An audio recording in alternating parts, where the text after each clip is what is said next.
Welcome again to American Dreamtime, the Robert Doc Barham Show. I am Doc, and today we are with my friend and co-host, Mr. Benjamin Cooke. Ben, say hello. Hello. And sitting across from me here at the station is another friend of mine, in fact, a longtime friend of mine, Mr. Anthony Dobranski. Anthony, say hey. Hey, how's it going? Thanks so much for having me on your show. Good to have you here. Anthony and I go back, as they say, a very long way. I think we first met in sixth grade, elementary school. Yes. So, and you have since gone on to become a novelist. I have. And he was good enough recently when I reached out to him to say yes and come into the studio and do an interview with us. And today we want to talk about what it means to be a writer, a professional writer for a living, and the creative process. Ben, you're involved in writing as well. Is that true? Yes, I've written some things myself. I've had a hand over the years, particularly in nonfiction, probably about a dozen or so books getting published with folks I've worked with. So, and can you talk about your current book? Well, it's a work in progress. I think it'd be more interesting to hear about Anthony's work because it's something you can actually go out and enjoy. That's right. I'm actually sitting here, and I'm sitting in front of Anthony Dobranski's. This is your first novel, right? The Demon in Business Class? Yes. Yep. And it actually is complete with a business class tarot deck as well. The business, I think the tarot deck is probably more in the nature of a spin-off. It's a device in the novel, and people kept asking me where they could actually buy it. And so I worked with a great artist named Jamin Hoyle, and we kickstarted it. And it turned out to have kind of a different audience from the novel. So we can talk about both of those. Well, the Demon in Business Class, yes. What was the inception, the original idea? Where did it come from? When did it happen? The earliest idea was late in my days working for America Online. I joined America Online in 1993 before they had really broken through to, people of a certain age will remember getting floppy disks in the mail to inviting them to try out the America Online service with their computer, which for the most part was probably pretty new in their homes too. It was really just at the start of home computing. So I had been working for AOL for a while, and I was looking to leave. It was a wonderful job, but I felt that the market was shifting, and I wanted to also try something new. I had always wanted to write. I had been an English major in college. And so I took the opportunity of where I was. And where I was working overseas in different offices and spending time in different places. I worked in Hamburg, London, Paris, Tokyo, Sydney, and Hong Kong. And the last three for long periods of time, because it was a lot easier just to fly me over than to fly people back and forth across the ocean. And it was weird because I was fairly involved on a day-to-day level, particularly these long stays, but at the same time, I was not living a local life. I was not really an expatriate. I was kind of in this habit trail. I would live in a hotel. I would either take a metro or urban transit to work, or I could just walk through the city. And it kind of struck me that I hadn't really ever seen a place like that shown in a book before, much less had a story set among it. And so I thought I'd take on the idea of business travelers as a general setting. Now, Anthony, you said 1993. I mean, that's got to be like the beginning of AOL. Absolutely, it was. I mean, it was. I had barely known of AOL myself, and I had already been a hobbyist of the space for a while. I'd had a CompuServe account. I'd even had an old account on the Prodigy service back in the 80s. So I was conversant with the computer tech, but AOL was based here in D.C., and I had come back here after college. I answered an ad in the paper, and they hired me, and I came in, and I had a CompuServe account and a ponytail down to the middle of my shoulders, and somehow I fit the bill. The company just... How did you convince these tech guys to hire an English major with a ponytail? Well, the ponytail and the having been a ski bum and having the CompuServe account, I think were enough of a signal marker to the coding tribe that I was someone they could hang with. The English major part was a lot more to do with what AOL needed at the time, which was they had grown to a certain point, kind of, on a lot of 11 o'clock, midnight kind of work. And somebody needed to finally sit down and write it all down and explain it cogently because they couldn't hire any more people just onesie twosie. They needed to hire 10 at a time, 20 at a time. And so that was when they brought me and a few other writers in, and they're basically like, write down what we do here. And once they did that, then we kind of became generalists. We were sort of the very few people at the company who could tell you what 7 different groups all did together to make something happen. And that's amazing. Yeah. I have to tell you that is so similar to how I approach my work in public relations, right? It is often taking complex medical or engineering concepts and translating them for normal people. It's a really undervalued skill. People forget how much they have to learn in their life and what they're doing, learn new things all the time. So being able to break it down for people to take it on is, I think, this sort of generalist approach is really its own unique skill set, and it's important to have it. It certainly did great for me in that it made me able to, increasingly go to other locations with more and more knowledge and be useful right away because I had seen how it was done first in the U.S. and then in the other offices.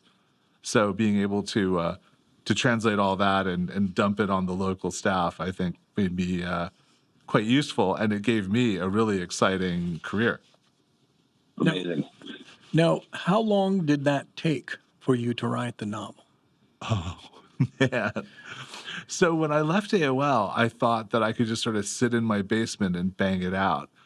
But I wasn't really ready to do it. And I wrote. I applied myself, but there's working and working smart. I don't know that I was working that smart at the time because I didn't know what I was doing. I had been a part of a very different kind of mental effort for so long that even though I'd been an English major, I kind of needed to relearn the skills.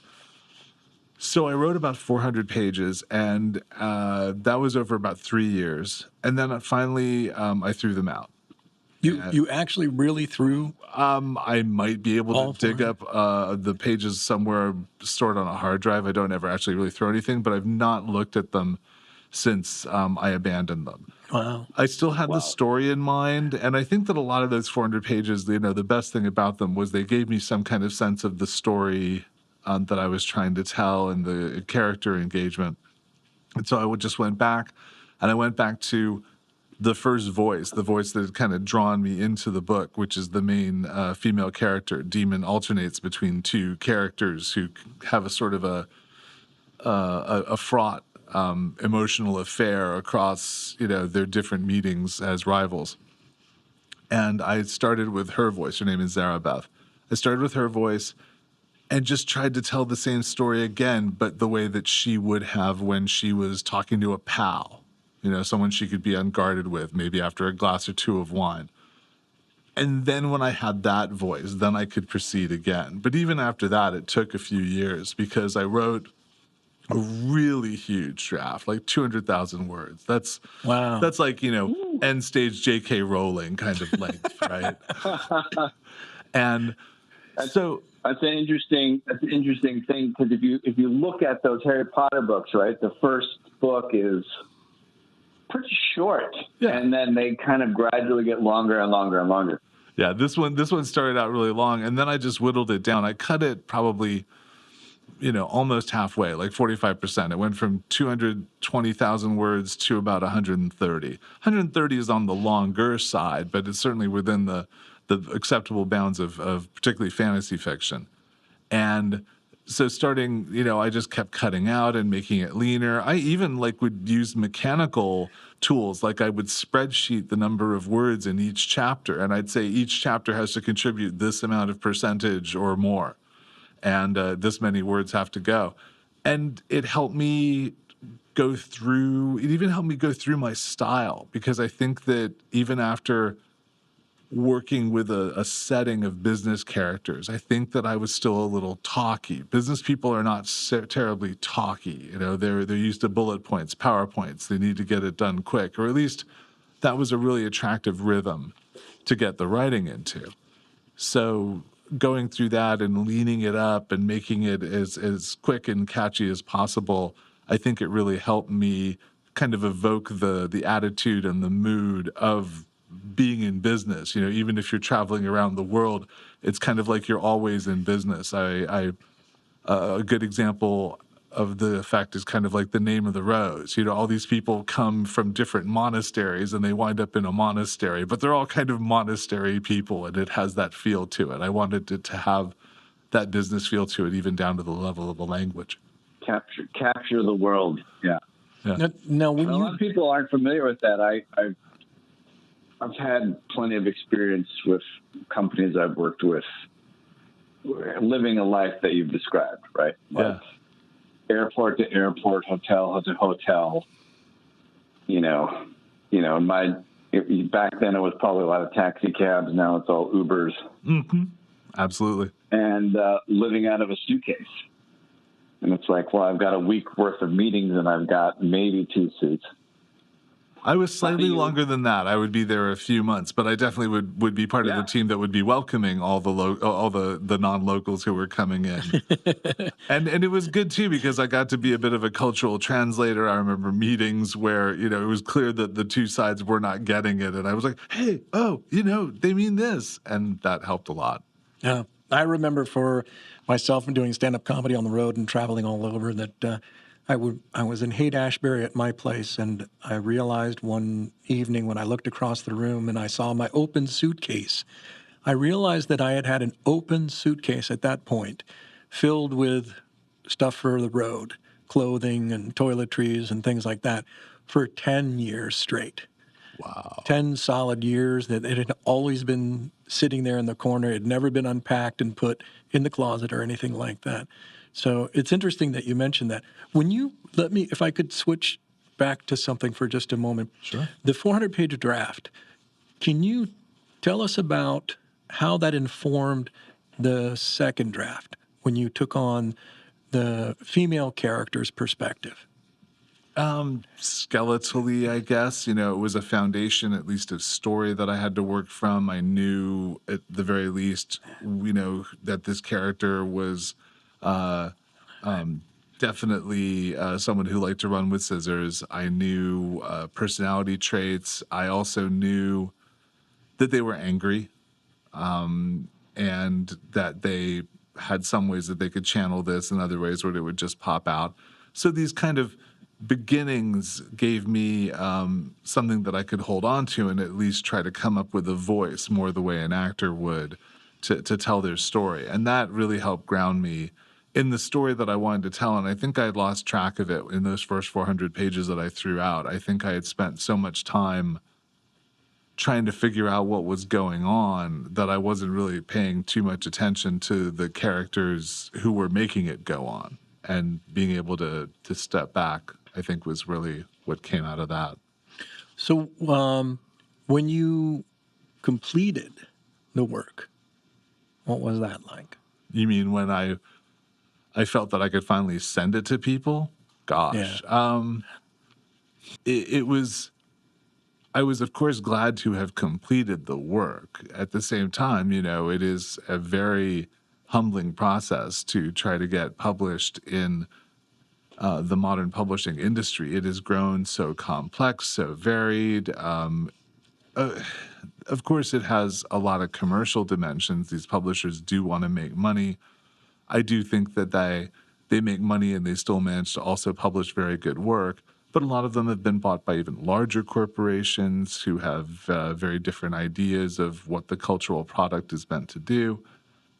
At the same time, the smaller presses have used technology to get bigger again, to grow, to supply things online. So once I started investigating it, I found that it was as much of a class as any other, And I also needed to really network with the local writing community to a degree that I really hadn't, because I was writing the book, and I also was young in my parenting. We had had our first child, and so there was a lot going on. But finally, at a writing conference here in Washington, I met another aspiring science fiction writer, and she invited me to a writing group that met regularly. And there we traded information. That eventually was where I found the writing seminar, where I then met my first publisher. So it was good to get out in the community. So I think that part of the writing process that really, even now in these days of social media, people still underestimate is you really got to find a writing community in a way that you can really engage with them, click with them, go to, almost every genre of writers has some kind of convention these days. Certainly there are online groups, but it's really good to be able to like shake the hands of other people who are doing this, to talk with them. And that's how you find out the ways that might get you introduced to another place, that might give you the ability to connect with new readers or to connect to publishers or people interested in your work. That's such great advice, Anthony, because I think, I've been involved in various writing groups myself, and the act of writing is so solitary. You're in a cave with your own brain for sometimes years. And then, when it's time to start sharing it with people, to me, it's kind of like finally wandering out of your cave, totally naked, and asking people to pass judgment on you. So to have that camaraderie and community of other people experiencing that same thing is so not only critical professionally, but I think for mental health reasons. Agreed, 100%. It particularly as it occupies a space in your growth as a writer, you come upon a space where it's more than just a personal expression, but it hasn't gotten to the point of really being a job or something that you can count on for, if not real income, at least professional credential, the ability to say, I am a writer. And it's in that kind of awkward hobby state that everybody has to go through, but that we're all trying to get out of, that I really think being a connected literary citizen is key. Because there's multiple aspects to that. In the earlier days, workshops are very helpful. And even now, I'm in a workshop right now with a well-known writer, and I really view it kind of as like a training class or a dojo, or, in the same way that even Tiger Woods will get multiple coaches over the course of his career. It's always good to find people who can work with and who can give you deadlines, and particularly when you're starting new work. But then there's also the connection between people who know, if nothing else, that you're clearly pounding the keyboard and getting words out. And they can say, yeah, hey, I know so-and-so, and this is my friend so-and-so, and he's clearly pounding the keyboard and getting the work out. And then you can find people, and sometimes you'll really connect with them. Sometimes you'll just, I'll tell the story directly of Demon. So I went to this very cool conference called Superstars out in Colorado Springs. It's mainly hosted these days by Kevin J. Anderson, who is a very popular science fiction writer, both from his own work and also from Star Wars novelizations and original stories. He currently does the Dune prequels with Brian Herbert, Frank Herbert's son. Uh-huh. And so, Wow. But Superstars is not a literary conference, it's a business conference. But there, one day at breakfast, I met a junior editor for the press that wound up publishing Demon, and she liked the concept and then asked for some pages and took them back, and they contacted me, and I submitted the whole thing, and that's where it started. So it's really good just to get out, to find what people are doing, to see if it's something that you can do. If you can do it, just be out there and talk to others. Now, have you taken on the role where you've assisted or helped out newer or unpublished writers yet? Only in the kind of sense that we're doing here, where if people ask me my opinion or my story, I'll tell them with it. I am not quite in a situation yet where I can launch other people, but I so look forward to that day. It would be great to actually be a mentor But right now, I'm still kind of figuring out and trying new things myself. Well, it says, and I wanted to share this on your website, if William Gibson wrote paranormal, weaves the dark worlds of the occult and big business into an intoxicating tale. That's from DJ Butler, author of Witchy Eye. That's a Yes. pretty interesting testimonial or endorsement there. I was William very flattered Gibson. to receive it. Yeah, William Gibson. First of all, I myself am a big William Gibson fan. I discovered his work back when he was still just writing short stories. I bought a copy of Omni at an airport for a totally different reason, and I stumbled across one of his stories. So I've loved him ever since I was in high school. And I really think that he was in the vanguard of a very big shift in the science fiction attitude. Since you talk about, the American Dreamtime, one thing that I think gets underestimated about the cyberpunk era is that it was, in its way, an optimistic era. I mean, you guys are my generation, probably. You remember we were very worried about nuclear war. We had miniseries about It was still technically the Cold War, right? yeah, it was still I the Cold remember War. I remember reading The Fate of the Earth. I think it was Jonathan Schell. Yeah. It was a nonfiction book, and it was meant to be a description of what would happen in global thermonuclear war. I was a teenager, and I remember reading that book, and it was terrifying. It was a terrifying book. It was, and the cyberpunks are like, no, we'll still be here. We'll be weirder, but we'll Console still be here. yeah. Yeah. I enjoyed the Neuromancer and that trilogy, Mona Lisa Overdrive and Count Zero by Gibson. I think he's a splendid writer, and I love his prose styling.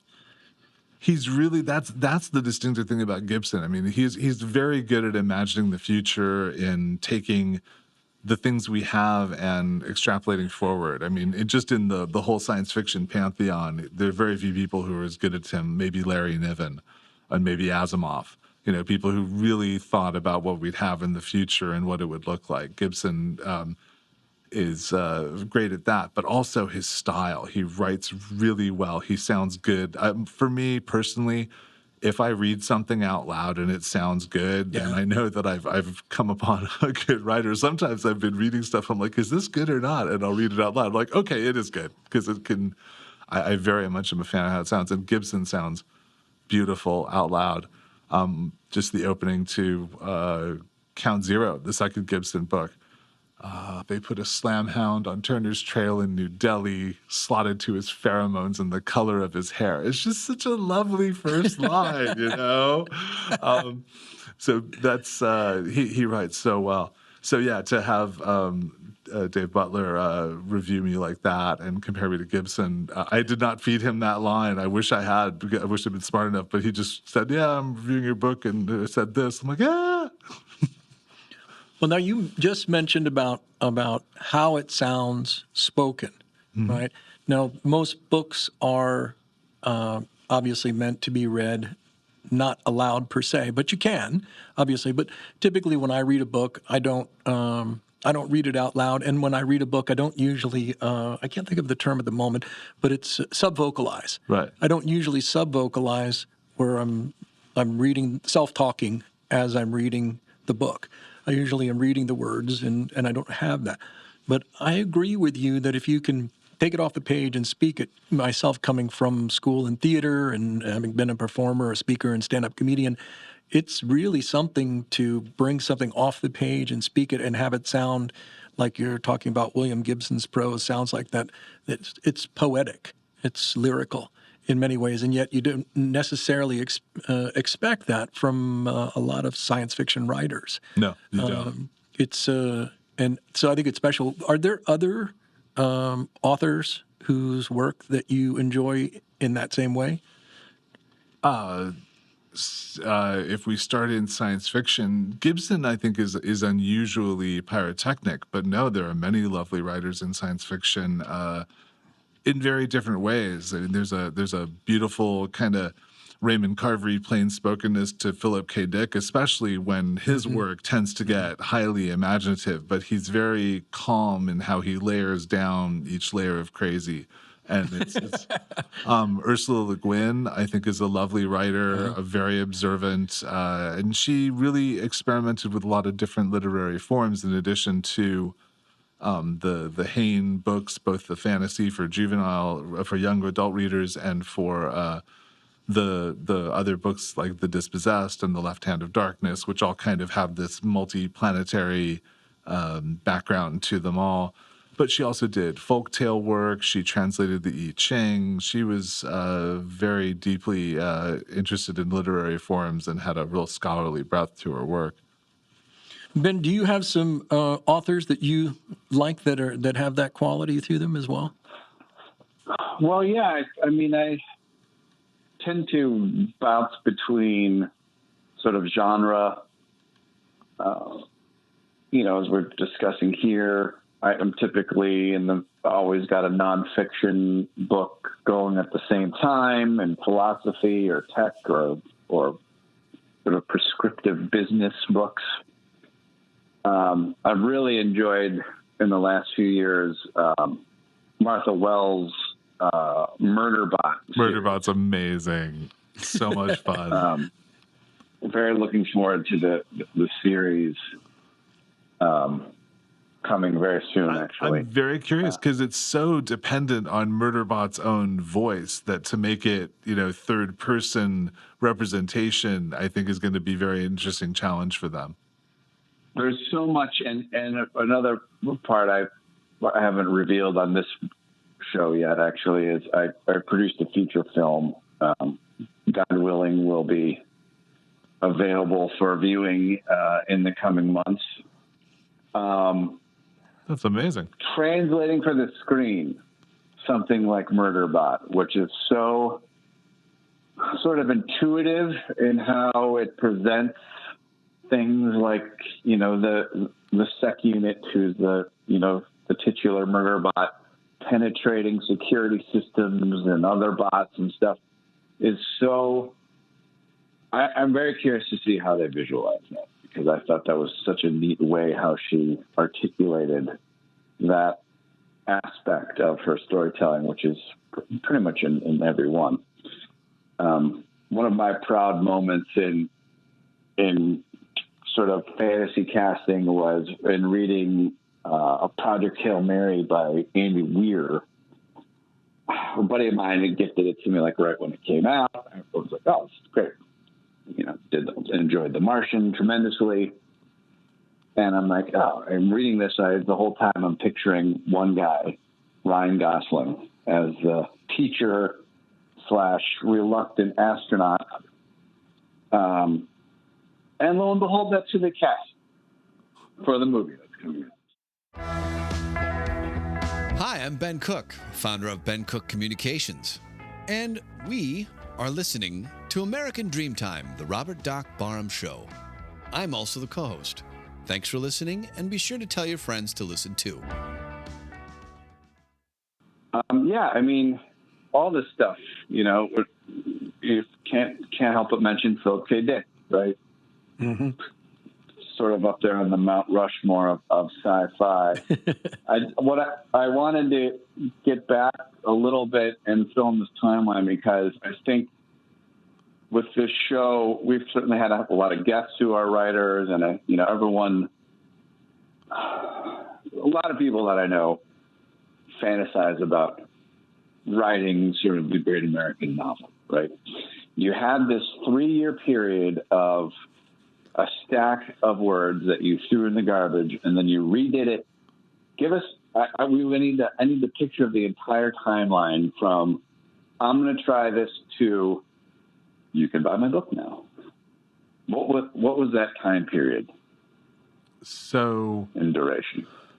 Net, it was about 5 years from the moment so first I threw out the novel, and there's no literal act of throwing out the novel. I just decided that this was not working, and I wasn't going to stop putting my energy into it anymore. But then you have a little bit of energy, but you have to build it up, I think, before you could take it on again. And then what it was I had moved houses. I had moved from Alexandria, Virginia, into D.C. My mom had been ill, and she had died in late October 2003. I moved into the city from the inner suburbs soon after. Just I had some new energy. And a friend of mine was living with me with her dog, and my dog got along, and she was finishing up some graduate school work and didn't want to take on a full year lease. So she stayed with me. And that worked out because I could travel and she could travel. And I don't know, it was just a very different time. I was in a new place from where I had been when I had abandoned the writing. And it felt safe to pick it up, and it felt like I had something both new in perspective to bring to it, and also just the ability to try it out again and have new energy to do it. And when that started to work, I kept going. I took a couple of workshop classes at the Writers Center here in Bethesda, Maryland. Again, I don't know that they did a lot for me as you could directly measure in the novel, but at least I met a couple of people who would talk to me about it and engage me with it and give me new ideas. One who suggested that I'd gotten some things factually wrong, and I researched and I found that they were correct. And so being able to get out there with it kept me going. And that period went about 3 years till I had the final manuscript, or the first draft manuscript. It was my 45th birthday when we celebrated my first draft manuscript. And then after that, I started cutting it. I hired an editor, and they got me down to about 170,000 words. And I'm like, it still seems commercially way too long. And That's so I like started, $2. yeah. And I mean, so for, in case the audience doesn't know, there's two problems with writing your first novel as a long work. One is that as a new writer, you are the most risky thing. And if you're going to cost them a more expensive book to print, in these days of digital downloads, it's less of a factor, but it's still a factor. So, you be able to come in with something that's, a shorter length is a little bit of a reassurance to new publishers. On top of that, these people have seen a lot of early manuscripts, and they know when a book has too many words. So what you can do to cut it down yourself, there's always going to be engagement from the editor the publisher hires once you submit your manuscript. What's in your manuscript is not what will wind up on the shelves. You're going to work with the publisher's editor. They're going to have their own ideas. They're going to challenge you in different ways. So, you still have more work to do, but to get it as clean as possible. And I'm like, I could get it cleaner. I could get it leaner. And I just kept going over it. I told you already about, one full draft that I counted by spreadsheet, how many words I had cut out. It really, because after a while you can't just cut out. You have to rebuild. I had a scene which had 6 characters, or a subplot, or a sub chapter that had 6 characters. It wound up having 4. I just merged them to make it easier to handle and less wordy.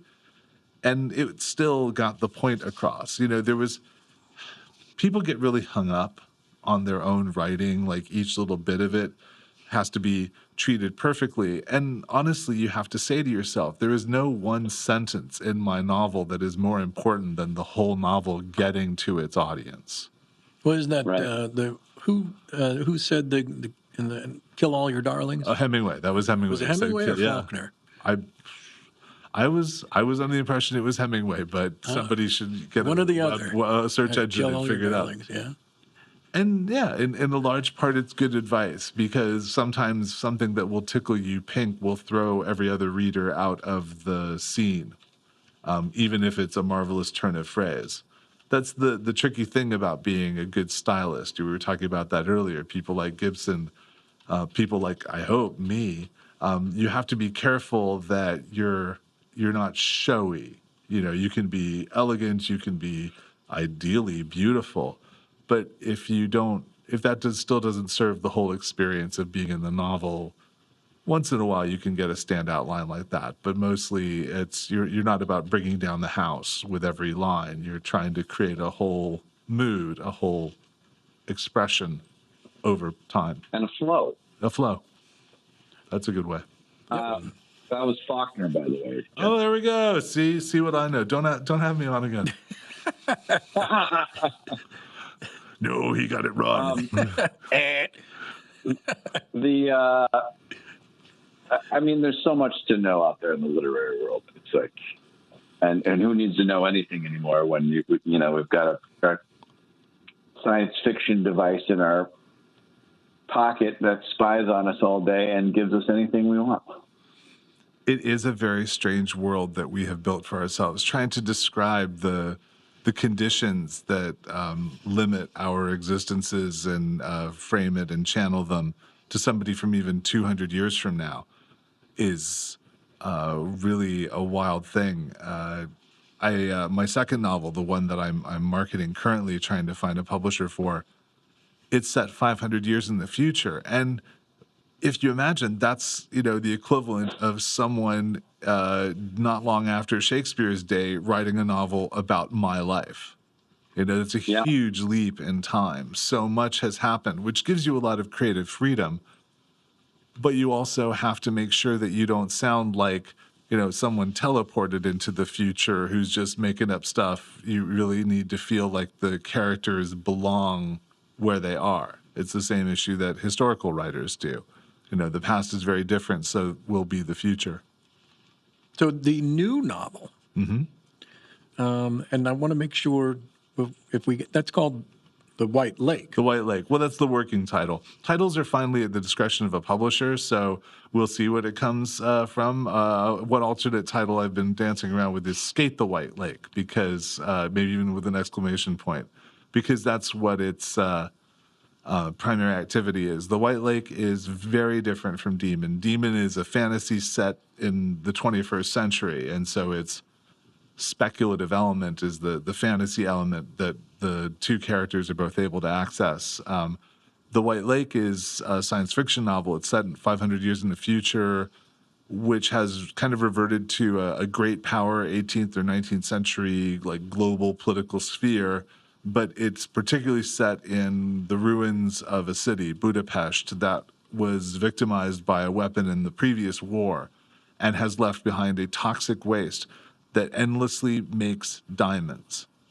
And it also repels magnets. So it's developed an extreme sports skating subculture that performs on this lake for global sponsorships. They wear holographic logos like NASCAR drivers, and they go out and they figure skate on this lake, but one fall and they're dead. And the next day they're a diamond. So it's developed a very gladiatorial extreme sports subculture in this place. And trying to speak from the point of view of someone for whom that's a normal reality is it's a real intellectual reach. And that's what you have to do for your readers. You have to be able to put them in the position of this person and able to operate in their world fairly quickly without boring them to death about a whole bunch of history that even the people who live in this world probably don't pay particular attention to.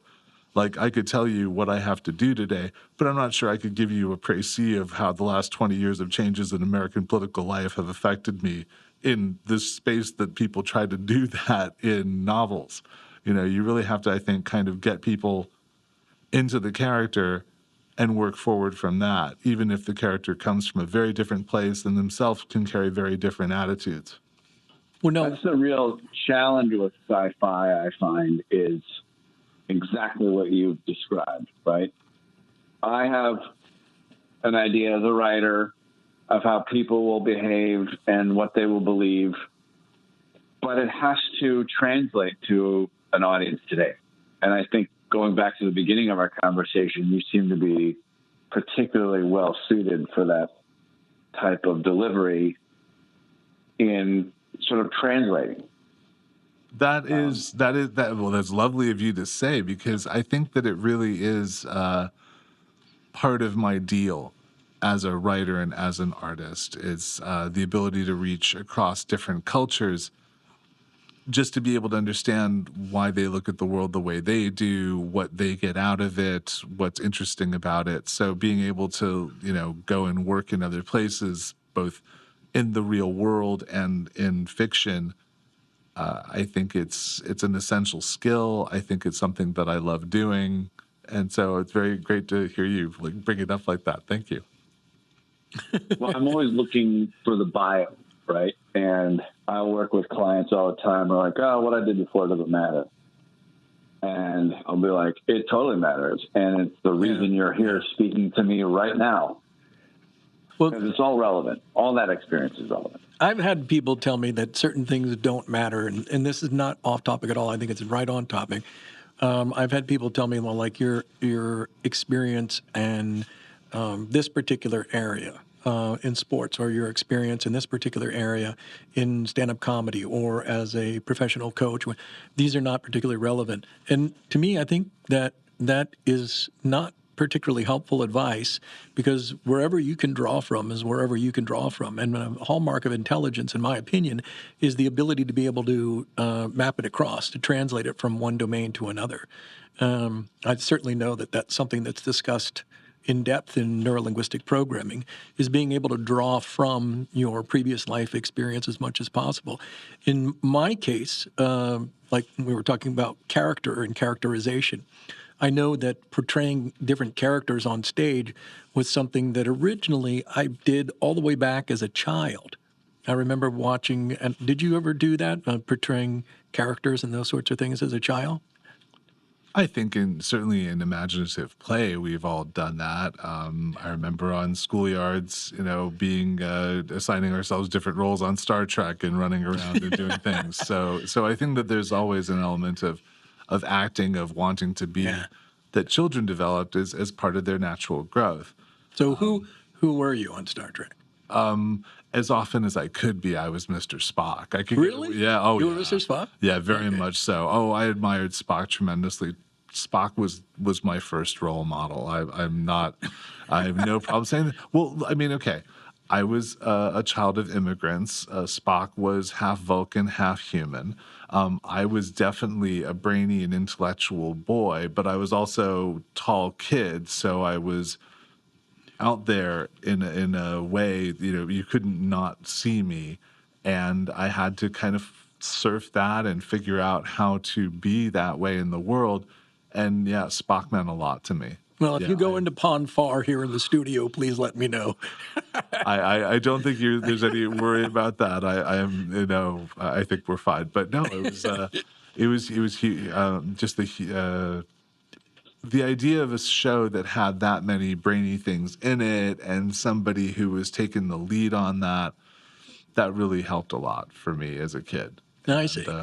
Yeah, I did the same thing with Star Trek. I didn't know if you already knew that or not. No. I sat in my basement and I watched Star Trek. It was in syndication, so I think obviously it came out in 63? No, First 66 year? actually. 66 yes, the first year? I'm 1 month younger than Star Trek, because I'm October 66. Okay. It So came out in it ran September for 66. something like 3 seasons? 3 seasons. 66 to 69. Yeah. So it was in syndication and had been in syndication for several years when I started watching it in elementary school. And I remember sitting in front of the television set in the basement. It came on at the same time every day, 5 days a week. I think it was on, I won't say it was on WTTG Channel 5. Yes. And I watched those episodes so many times that I learned the script. And I was able to actually do the lines as the lines were spoken by Spock or Scotty or Captain Kirk or McCoy or whoever it is. And I remember getting up out of my chair afterwards and working on doing things like talking like Captain Kirk or talking like McCoy or whomever it was. And eventually I ran out of script because I couldn't remember what was being said. And so I started generating my own scenes. I was up and walking around through the neighborhood and things like that, and talking to myself or talking out loud and doing multiple characters, creating their own sort of scenes. And I found that later on, that original play that I did early on translated to my work as a professional stand-up comedian when I had to start portraying my persona, and my persona then in relationship to a particular character that I was talking about on stage. So I found, that's why I'm saying that drawing from anywhere that you can in your life where you found it to be useful and helpful. Ben, what about you? Me, I think I'm on the other end of the generation here. So I was born during the summer of Star Wars. Sure. Okay, 77? We remember that summer. We were in line for that summer around the block. Yeah. That's right. So $1.25 was my the cost of the early ticket. Christmases and birthdays were it was just Star Wars all day, right? And I remember my earliest experience in the theater, in the movie theater, with my mom going to see Empire Strikes Back, and just being terrified by these giant mechanical walkers that were stomping their way to crush Luke Skywalker. And then, Star Trek, I think I was introduced primarily via the film. With the success of Star Wars came Star Trek the Motion Picture, and that was sort of always playing on the movie channel that we subscribed to. I came out about it that way. And I probably really didn't even appreciate Star Trek even that much until Next Generation. Oh, okay. For me, I remember when the first Star Trek movie came out. That was a big deal. That was a very big deal. It didn't get as good a reception as I think they hoped. I think it was a little bloated, but then Wrath of Khan made up for it tremendously. Oh, yeah. I mean, Wrath of Khan is the best. It's a great episode. It really is. Ben, will you scream Khan for us? No, he won't. I might blow out the speaker. We don't want to. We'll ruin the ears of the listeners.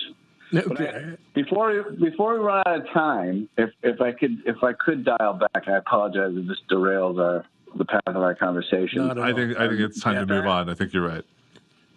Fascinated with this. I look at Demon in Business Class. I think horror thriller. You call it a fantasy. Fantasy to me is Harry Potter, Game of Thrones, Lord of the Rings. Why do you call this a fantasy? It certainly has horror elements. There are definitely a couple of dark chapters in this book. I think overall I call it a fantasy because it's not set in the real world. It's set in a world. It's a bit of a Buffy universe where most people assume that the world works a certain way, but a few people get to find out that it doesn't, and that affects their lives in different ways. So that's probably why I go to fantasy more than horror, because it's much more about the engagement with the rules of the world than the world trying to attack you or even trying to destroy you. But there's some destroying going on, to be sure. I would call it more, I would still call it more of a fantasy thriller than a horror thriller. Interesting. Well, certainly, most fantasy stories have horror, right?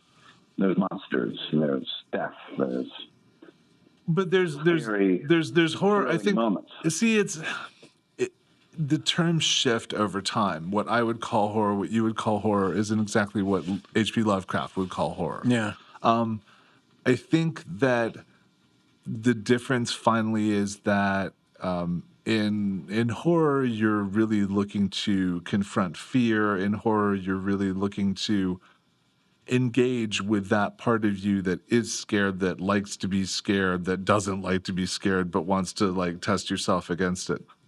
Fantasy, I think, is a broader shift in that you are altering, just as in, you're altering your relationship with the real, but you're still you. And I think that for fantasy, that is more of the general idea of is the creation of a newer place. There are probably horrific fantasy lands like what was that one in the Stephen King movie that they adapted where they had broken a hole through some kind of reality, or even Stranger Things. There you go. Stranger Things has an alternate reality that is also horrific. So I think that finally where you describe within the rules of sort of fantasy Dungeons and Dragons, there's magic in the world that we are engaging with. Yeah. So I think that the difference, not all monsters coming to kill us. Yeah. And also, you can even have darker, grimmer, more morally compromised forces, but the story is less about them directly hurting you, but more about them causing you to possibly abandon your ideas. Faust is the classic example. Somebody who, has sought after knowledge all of his life and takes that knowledge to a place where he can satisfy baser desires through the help of this knowledge he's pulled out all of his life. It is it's as much about what the story is trying to say about people and the human condition, what entertainment it's trying to provide to what audience, that I think winds up defining where you are with the horror versus the fantastical elements. I can get a feeling now that Doc is about to yell at us that we're about to be out of time. We've actually got it. To talk.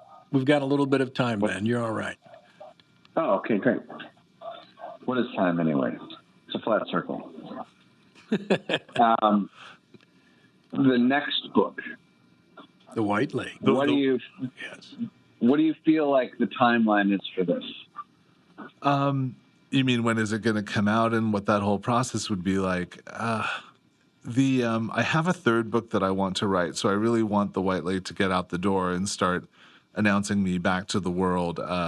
Because of personal issues, I'm a little late with it, and I really want to get it out there. Like I said, one press is currently looking at it. I hope that they take it on. If not, I'll keep looking. And at some point, I could also self-publish it. Those are different options that are available. The trick with self-publishing is that it's not exactly a panacea. It's not like, oh, I'm putting it out there and it's there.